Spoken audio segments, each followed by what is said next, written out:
You know, there's a very known professor in New York City whose name I'll omit, and I always love mentioning his story because he struggled with faith for a long time, and he always talks to people about this.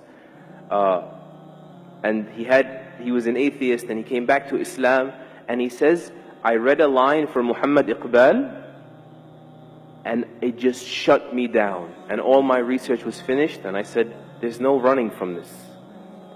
Muhammad Iqbal, rahimahullah, he says, sure, you can deny God, but how do you deny Muhammad?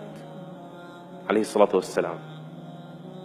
In other words, sure, you can be immature and say, I'm not going to believe in something I don't see. Case closed, stop talking to me, right?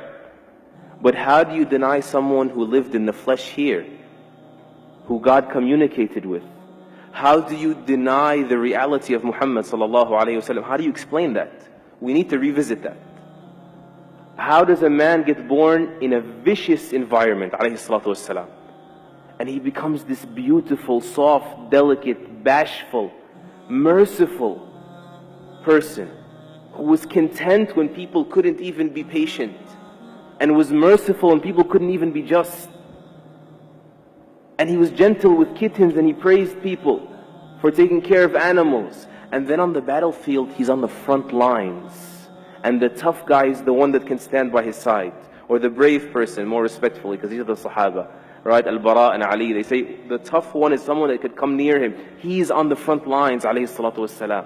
How do you explain someone who's like that, of valor, and then he stops the army, as Ibn Mas'ud says, or he says we were on a travel, and he says, who scared this pigeon regarding her babies? Who took the babies away? How do you explain that? How do you explain the only person in human history that has ever removed racism from society successfully? And I think you know it's alive and well in the United States. The only person in human history that has ever removed alcoholism effectively, that has suffocated the institution of slavery until it dwindled and people benefited from their freedoms and enjoyed them. How do you explain that he, alayhi salatu wassalam, becomes the most influential figure in human history? Alayhi salatu wassalam. How do you explain that? We need to come back and find shelter in these things. There's only one explanation. There's only one logical explanation.